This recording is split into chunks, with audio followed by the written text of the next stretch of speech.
जय श्री राम। आरण्यकांड अध्याय 2। लक्ष्मण जी के चले जाने पर रावण यति वेश धारण कर पंचवटी में आया और भिक्षा के मिस से सीता जी को पास बुला उन्हें रथ पर बिठा ले चला।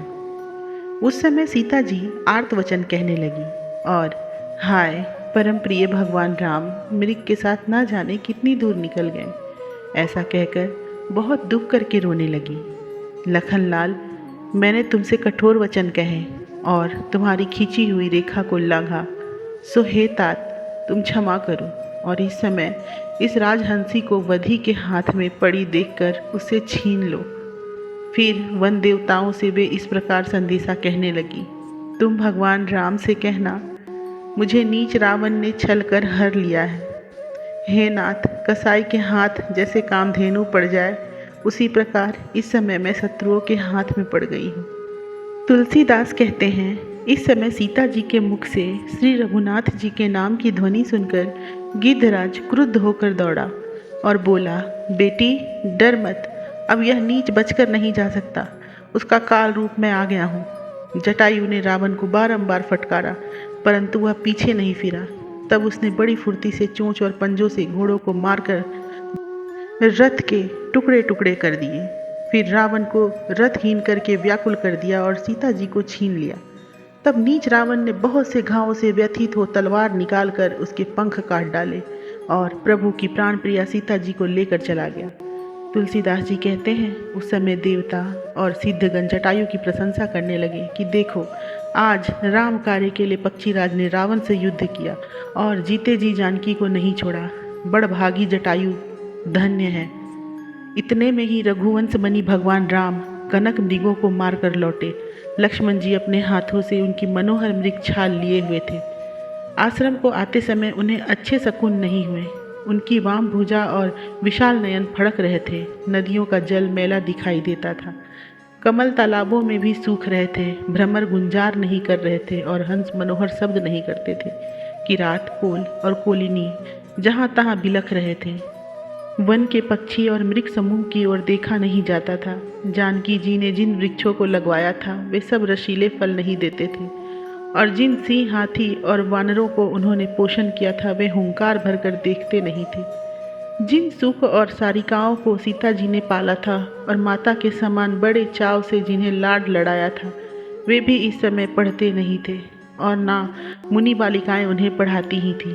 तुलसीदास जी कहते हैं, जब तक कौशलपाल प्रभु राम ने देखा कि प्राण प्रिया सीता जी स्वागत करने के लिए नहीं आई और पर्णकुटी भी विवरण अर्थात कांतिहीन जान पड़ती है, तो वे सब रहस्य जानकर सहम गए और विहल हृदय से कहने लगे, आज सारा समाज और ही तरह का हो रहा है, मुझे कुशल नहीं जान पड़ती। वे आश्रम को देखकर भूल गए क्योंकि वहाँ के वृक्ष न फूले हैं न फले हैं।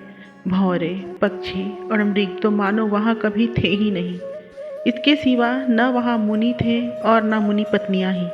पर्णकुटी भी उजड़ी पड़ी थी। भगवान पंचवटी को पहचान कर खड़े ही रह गए। वे कहने लगे, आज प्राण प्रिया प्रसन्न चित्त से जश लेकर नहीं उठी और ना उसने कोई प्रिय वचन ही कहे। आज पत्तों के झरोखे में से देखकर उसने आवाज़ भी नहीं दी। इस प्रकार विरह व्यथा से थकित देखकर उन्हें लक्ष्मण जी ने पकड़ लिया। तुलसीदास जी कहते हैं, रघुनाथ जी की ऐसी दशा देखकर देवता लोग बड़े व्याकुल हो गए और वन अग्नि के बिना ही दग्ध से हो गए। तब भाई लक्ष्मण ने उन्हें भरोसा दिया कि जब तक प्रभु को सीता जी का समाचार नहीं मिलता तभी तक यह शोक खड़ा सा रहेगा।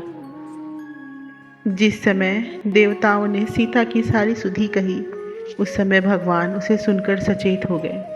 वे विरह रूप नदी में तैर रहे थे, सो तैरते तैरते इस समय उन्हें कुछ सहारा सा मिल गया।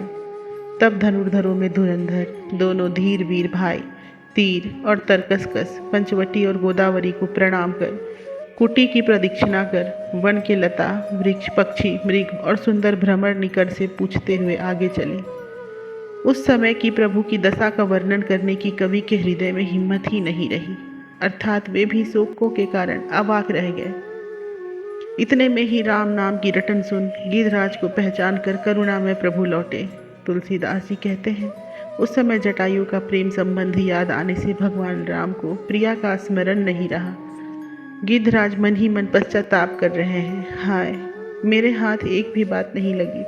जिस प्रकार वन में कल्पलता किसी के काम ना आकर दवा नाल से दग्ध हो जाए, उसी प्रकार मेरा शरीर भी यूं ही समाप्त हो गया। दशरथ जी से हमारा प्रेम था, इसको सारा जगत जानता है, किंतु मैं उससे भी नहीं निभा सका, क्योंकि जिस समय राक्षस राज सीता को हरे लिए जाता था, उस समय मैं उसे बलपूर्वक रोक ना सका। मरने के समय भी मैं मुनिवेशधारी राम को न देख सका। अब तो प्रभु को सीता जी की सुधि सुनाए बिना ही ये पामर प्राण प्रयाण करना चाहते हैं। इस प्रकार गिद्धराज बारंबार हाथ मल शीश धुन धुन कर पछताते हैं। इसी समय तुलसीदास के प्रभु कृपालु भाई वहां आ गए। रघुनाथ जी ने गिद्ध को गोद में उठा लिया और अपने नयन कमल द्वारा स्नेह रूप पवित्र जल से मानो आर्ध्य दान किया। फिर कहने लगे, लक्ष्मण सुनो, वन में पक्षीराज से मिल लेने पर मुझे पिताजी का मरना याद ही नहीं आया, परंतु कुटिल विधाता मेरे इस सुख को सहन नहीं कर सका। इसी से आज उसने यह बड़ा प्रबल पक्ष नष्ट कर दिया। फिर रघुनाथ जी ने जटायु से शरीर रखने के लिए बहुत प्रकार से कहा, परंतु वह परम धीर अपने निश्चय से विचलित नहीं हुआ और अपने प्रेम को रोक प्रभु का मुख चंद्र देख कर ये मनोहर वचन बोला, हे प्रभु, इस समय झूठे जीवन के लिए मैं धोखा नहीं खाऊंगा। भला जिनका नाम मरते समय मुनियों को भी दुर्लभ है, उन आपको मैं फिर कहाँ पाऊंगा। हे राम, मैं आपके हृदय को अच्छी तरह जानता हूँ। आप शरणागतों की रक्षा करने वाले और सेवकों पर कृपालु हैं, इसीलिए मुझे पिता की तुलना दी है। मैं तिर्यक योनि के अंतर्गत गिद्ध जाति में उत्पन्न हुआ और बहुत से नीच जंतुओं को खाकर जगत में जीवित रहा। उसे महाराज आप अपने पुण्यात्माओं के समाज में सबसे ऊपर कर दिया। आहा, मैं कानों से आपके वचन सुन रहा हूँ, मुख से नाम ले रहा हूँ, नेत्रों से रूप निहार रहा हूँ और मुझे आपने स्वयं अपनी गोद में ले रखा है। फिर बताइए, ऐसा कौन है जो अपने को मेरे समान बड़भागी बता सकता है। जय श्री राम।